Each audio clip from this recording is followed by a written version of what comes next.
दोन ग्रह एका राशीत असले म्हणजे त्यांचा युतियोग झाला का? त्यांचे अंश पाहणे गरजेचे नाही का? असाच एक प्रकार एका जातकाबरोबर घडतो.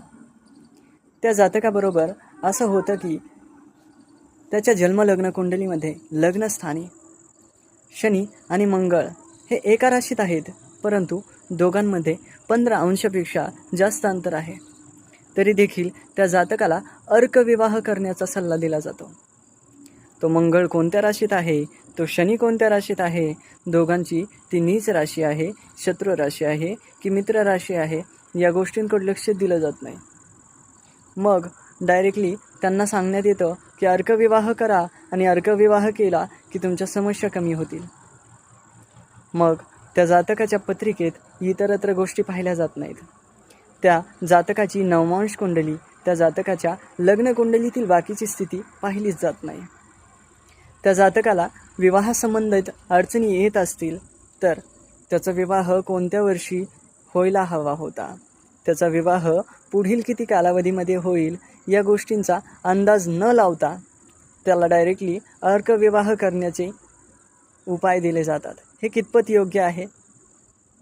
सध्याच्या काळात महादशा कोणती चालू आहे, सध्याच्या काळात त्याच्या पत्रिकेला रविबळ, गुरुबळ इत्यादी गोष्टी आहेत का, यावर्षी त्याचा विवाह योग आहे का, या गोष्टी पाहणे गरजेचे वाटत नाही का?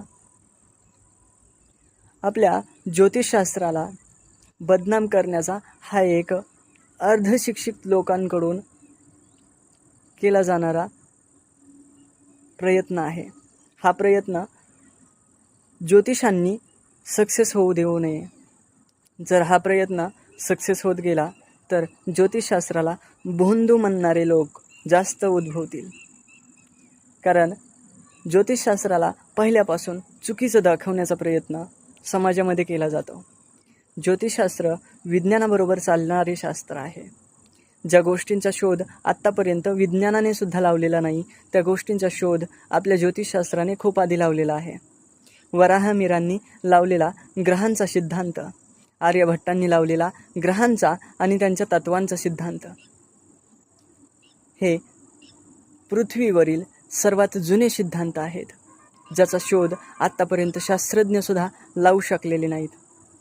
ज्योतिषशास्त्राला एवढी ताकद असताना देखील अशा काही अर्धशिक्षित अर्धज्ञानी लोकांतर्फे ज्योतिषशास्त्राला बदनाम करण्याचा प्रयत्न केला जातो.